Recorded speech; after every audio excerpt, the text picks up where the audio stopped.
Board एक्झाममध्ये तुमचा examiner तुमच्यावर खूप प्रभावित होऊ शकतो जर तुम्ही हे 7 पेपर प्रेझेंटेशन टिप्स तुमच्या एक्झाममध्ये फॉलो केलात तर. Tip number 1, draw the margin on both sides. जेव्हा तुम्हाला आन्सर शीट दिली जाते तेव्हा तुम्ही त्याच्या दोन्ही बाजूला मार्जिन ड्रॉ करा, त्यामुळे तुमचा पेपर व्यवस्थित आणि स्वच्छ दिसेल.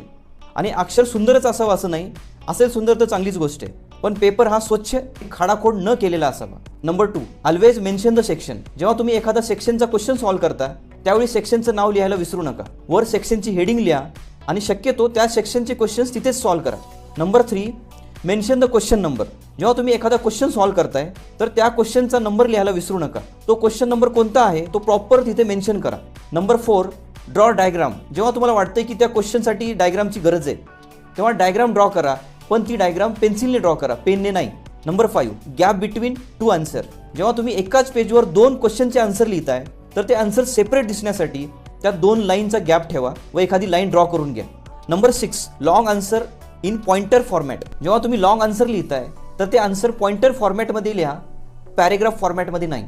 Number 7, underline important keywords. जो आन्सरचा मेन पॉईंट आहे, इम्पॉर्टंट कीवर्ड आहे, त्याला अंडरलाईन करायला अजिबात विसरू नका.